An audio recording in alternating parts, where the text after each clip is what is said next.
पिछले एपिसोड में हमने देखा था कि लिनसोंग की फाइट उस बहुत ही जायंट स्नेक के साथ हो गई होती है। उन दोनों की फाइट काफी ज्यादा जबरदस्त चल रही थी, जहां पर लिनसोंग अपनी पावर का इस्तेमाल करते हुए उस स्नेक की जान ले लेता है, जिसके बाद तो उसने उस स्नेक के स्पिरिट को भी खा लिया था। इस वजह से लिनसोंग के पास बहुत सारी पावर आ जाती है। उसके बाद तो वो लीजी और बाकियों से ही लड़ना शुरू कर देता है, लेकिन वो सारे लोग मिलकर अपनी पावर का इस्तेमाल करते हुए लिनसोंग के साथ फाइट कर रहे होते हैं। और काफी देर तक चलने वाली इस फाइट में लिनसोंग बहुत ही ज्यादा घायल हो जाता है। इस वजह से वो अपनी जान बचाकर वहां से भाग निकला था, जिसके बाद यहाँ से ये एपिसोड शुरू होता है। तो इस एपिसोड की शुरुआत में फेंगर जो होता है वो वहां से अपने सेक्ट में रिटर्न जा रहा था, क्योंकि उसने सुरक्षित लीजी को माउंटेन से बाहर निकाल दिया था। यही तो उसका काम था कि वो पूरे माउंटेन में लीजी को प्रोटेक्ट करेगा। उसका काम हो गया होता है तो वो वहां से जा रहा होता है। इसलिए लीजी उससे कहता है अपना ख्याल रखना, और कभी भी अगर किसी भी चीज की जरूरत हो तो हमें बुला लेना, हम तुम्हारी मदद करने के लिए बिल्कुल आ जाएंगे। फेंगर वहाँ पर लीजी से पूछ रहा होता है अब तुम यहाँ से कहाँ जाओगे, जिसपे लीजी कहता है मैं यहाँ से कुछ जरूरत का सामान लेने जा रहा हूँ, जिसकी मदद से मैं खुद की कल्टीवेशन पावर बढ़ाने की कोशिश करूंगा, क्योंकि मेरा सफर अभी खत्म नहीं हुआ, मेरा सफर तो अभी बस शुरू ही हुआ है। ये सुनकर फेंगर सभी को बाय बाय कहते हुए वहाँ से चला जाता है। अब रात को लीजी और बाकी आगे बढ़ते हुए एक शहर में आ जाते हैं, जहाँ पर बाजार लगा हुआ था। वो जगह काफी ज्यादा सुंदर लग रही होती है। लीजी वहाँ पर से काफी सारी चीजें खरीद लेता है जो उसके खाने के काम आएगी, क्योंकि काफी टाइम से उसने कुछ अच्छी चीज नहीं खाई थी। ऐसे ही खाने पीने की चीज खाते हुए लीजी जब आगे बढ़ रहा होता है तब उससे काफी सारे लोग दिखाई देते हैं, जो एक जगह पर जमा होकर किसी तरह के पोस्टर को देख रहे थे। लीजी जैसे ही वहाँ पर जाता है अचानक से ही उसके पास एक बर्ड आ जाता है। उस बर्ड को लिंगलोंग ने ही भेजा था। जैसे ही लीजी उस बर्ड के पास लगा हुआ लेटर देखता है और उसे पढ़ता है तो वो हैरान रह जाता है। उसे पता चल चुका था कि इसे लिंगलोंग ने भेजा है और उसकी माँ अभी ज्यादा काफी परेशान है, इसलिए वो लीजी को जल्दी से घर पर बुला रही है ताकि वो उन्हें वहाँ जाकर बचा सके। ये पढ़कर तो लीजी परेशान हो जाता है कि आखिर लिंगलोंग के साथ क्या हो गया। तभी वहाँ पर प्रिंसेस और शीशी भी आ जाते हैं, जिन लोगों ने तो आधा से ज्यादा बाजार ही खरीद लिया था। लीजी कहता है तुम्हें पता है मुझे एक बहुत जरूरी काम आ गया, मुझे घर जाना पड़ेगा, वहाँ पर एक छोटा सा काम है। ये सुनकर शीशी और प्रिंसेस जो होते हैं वो भी उसके साथ जाने के लिए तैयार हो जाते हैं, जिसके बाद सभी वहाँ से लीजी के घर की तरफ जाने के लिए निकल चुके थे ताकि देख सके कि असल में लिंगलोंग को क्या परेशानी है। वो लोग काफी वीरान रास्ते से होकर आगे बढ़ रहे होते हैं, जहाँ रास्ते में वो तीनों बातें कर रहे थे, लेकिन तभी वहाँ पर पीछे कोई बंदा आ रहा होता है जो चुपके से इन तीनों के ऊपर ही नजर रखे हुए था। जिसके बाद वो बंदा उन तीनों के सामने ही आ जाता है। उसे देखकर तो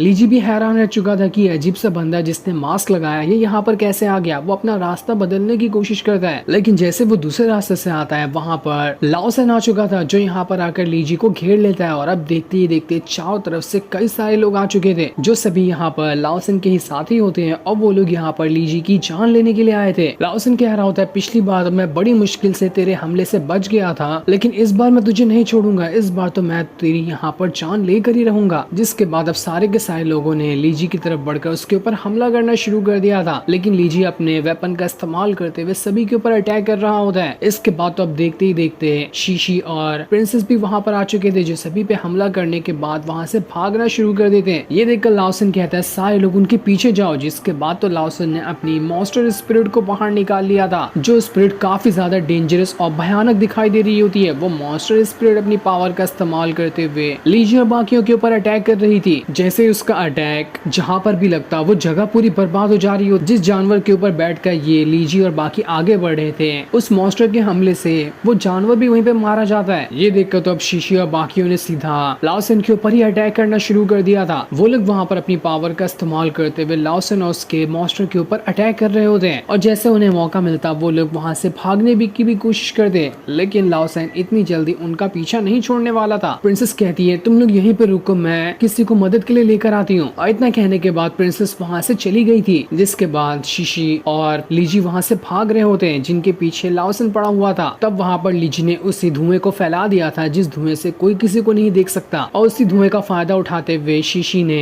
लाओसन के ऊपर अटैक कर दिया था। लेकिन वो इसके लिए तैयार होता है, क्योंकि इस धुएं का इस्तेमाल तो उन लोगों ने पहले भी लाओसन के ऊपर किया था। इस वजह से वो चौकन्ने हो गया होता है कि आखिर ये धुआं किस तरह से असर करता है। वो उनसे कह रहा था तुम लोगों की अब बेकार से ट्रिक मुझ पे काम नहीं करने वाली। जिसके बाद वहाँ पर लाओसन के और भी साथी आ चुके थे, लेकिन शीशी सभी साथियों को मार देती है, जो देखकर तो लाओसन बहुत ही ज्यादा गुस्सा हो चुका था। वो दोबारा से अपनी मॉन्स्टर स्पिरिट को बाहर निकालते हुए अपना अटैक तैयार करने की कोशिश करता है। इसके बाद तो उसने सभी के ऊपर अटैक कर दिया था। लीजी लीजी और शीशी लाओसन उसके मॉन्स्टर स्पिरिट के ऊपर अटैक करने की कोशिश करते हैं, पर तब भी कोई फायदा नहीं हो रहा था। लाओसन यहाँ पर बहुत ही ज्यादा पावरफुल और काफी ज्यादा गुस्से में लग रहा होता है। तब इस चीज को देखकर लीजी ने वहां पर अपनी स्टॉप कर देने वाली टेक्निक का इस्तेमाल कर दिया था। वो जैसे ही लाओसन उसकी मॉन्स्टर स्पिरिट के ऊपर अटैक करता है, वो दोनों वहीं पर स्टॉप हो जाते हैं। वो लोग तो अब वहां पर हिल भी नहीं पा रहे थे। इसके बाद शीशी कई सारे अटैक लाओसन के ऊपर कर देती है, पर तब भी लाओसन कुछ ही देर के अंदर उस स्टॉप करने वाली टेक्निक को खत्म कर देता है। इस वजह से वो आजाद हो चुका था और आजाद होते साथ ही वो अपने मॉन्स्टर वाला अटैक सीधा शीशी के ऊपर कर देता है। मॉन्स्टर के पॉइजन के अंदर शीशी पूरी तरह से घिर चुकी थी। इस वजह से उसकी हालत वहाँ पर काफी ज्यादा खराब होने लगती है। लीजी उससे कहता है, शीशी क्या तुम ठीक हो, तुम्हें कुछ हुआ तो नहीं ना? जिस पर शीशी कहती है, हाँ मैं ठीक हूँ। उन दोनों को समझ नहीं आ रहा था कि आखिर किस तरह का मॉन्स्टर है। उनके अटैक का तो मॉन्स्टर के ऊपर असर ही नहीं हो रहा। दूसरी तरफ प्रिंसेस आगे बढ़ते हुए किसी को ढूंढ रही होती है जिससे वो मदद के लिए बोल सके। जंगल में काफी दूर तक आने के बाद भी उसे वहाँ पर कोई भी दिखाई नहीं देता, लेकिन फिर भी वो हिम्मत नहीं हारती। लेकिन जैसे वो थोड़ी दूर आती है, उसे वहाँ पर किसी लड़की के गाना गाने की आवाज सुनाई दे रही थी। इससे तो वहाँ पर प्रिंसेस कंफर्म हो जाती है कि कोई ना कोई तो यहाँ पर मौजूद है। इसलिए वो उस गाने की आवाज का पीछा करते हुए उसी तरफ जाना शुरू कर देती है, जहाँ आगे बढ़ते हुए उसे एक लड़की दिखाई देती है जो कि काफी ज्यादा सुंदर थी। वो जंगल में बैठकर वहाँ पर गाना गा रही होती है, जिस लड़की का नाम मियाओ था।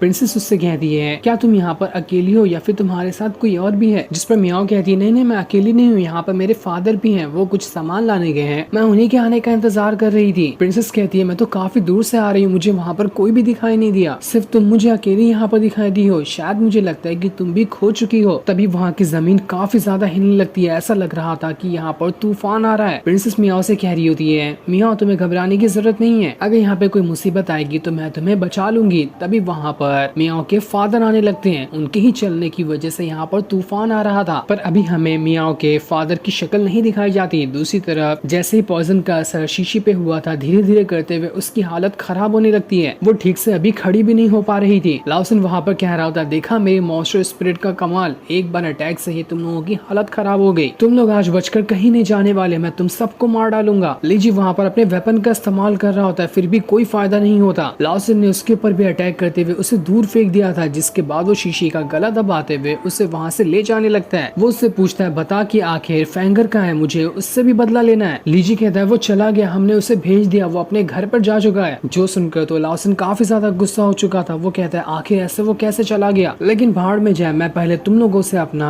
निपट लेता हूँ, उसके बाद में आराम से फेंगर को भी मार डालूंगा। जिसके बाद वो लीजी और शीशी की तरफ ही बढ़ने लगते हैं। उनका सारा अटैक नाकाम हो चुका था। ऐसा लग रहा था कि अब यहाँ पर लाओसन उन दोनों को नहीं छोड़ेगा। साथ ही लीजी का जो वेपन होता है उसकी बैटरी तक की खत्म हो जाती है, अब वो काम भी नहीं कर रहा था। लेकिन लाओसन जैसे ही यहाँ पर लीजी और शीशी को मारने वाला होता है, तभी वहाँ पर जमीन हिलना शुरू हो जाती है, क्योंकि यहाँ पर मियाओ के फादर चलते हुए आ रहे थे। मियाओ का फादर तो कोई छोटा मोटा इंसान नहीं था, ऐसा लग रहा था कि वो 2 माले जितना बड़ा है। वो बहुत ही बड़ा और हट्टा कट्टा होता है, उसे देखकर ही सारे लोग डर जाते हैं कि आखिर ये है कौन। वहीं पर मियाओ और प्रिंसेस भी होती है। प्रिंसेस को देखकर तो लीजी बहुत ज्यादा खुश हो जाता है कि अरे वाह, प्रिंसेस तो मदद लेकर यहाँ पर आ गई। लाओसन ने जैसे ही वहाँ पर मियाओ के फादर को देखा था, वो एकदम ज्यादा डर जाता है कि ये जल्लाद कौन आ गया। इसलिए लाओसन वहाँ पर मियाओ के फादर से ही माफी मांगना शुरू कर देता है कि मुझे छोड़ दो, मुझे कुछ मत करना है। ऐसा लग रहा था कि मियाओ का फादर अगर लाओसन के ऊपर पैर ही रख दे तो वहाँ पर पचक कर जमीन में धंस जाएगा। लीजी वहाँ पर मियाओ के फादर को कह रहा होता है कि ये लाओसन बहुत ही ज्यादा बुरा इंसान है, इसने हमारे पर हमला करने की कोशिश की, ये हमें मारने की कोशिश कर रहा था, आप इस पे भी हमला करके इसकी जान ले लो। लेकिन मियाओ का फादर वहाँ पर कुछ नहीं करता, बस अपना सीधा सीधा मियाओ को लेकर वहाँ से जा रहा होता है। ऐसा लग रहा था कि उसे किसी चीज से कोई मतलब नहीं है, वो बस मियाओ को लेने आया था और उसे लेकर जा रहा है। जो देखकर तो लीजी भी परेशान हो जाता है। उसे यही आखिरी मौका लग रहा था कि अगर मियाओ का फादर ही लाओसन के साथ फाइट करता है तो वो उसकी जान ले पाएगा, वरना मियाओ के फादर के जाने के बाद ये लाओसन फिर से हमारे ऊपर हमला कर सकता है। तब मियाओ के फादर को रोकने के लिए वो वहाँ पर कहता है, रुक जाओ, मैं यहाँ पर तुम्हारी बेटी की स्पिरिचुअल सोल को अवेकन कर सकता हूँ। ये सुनकर तो मियाओ का फादर वहाँ पर हैरान रह चुका था, इसलिए वो वहाँ पर रुक जाता है। जो सीन दिखाते ही ये एपिसोड यहीं पर एंड हो जाता है। Thanks for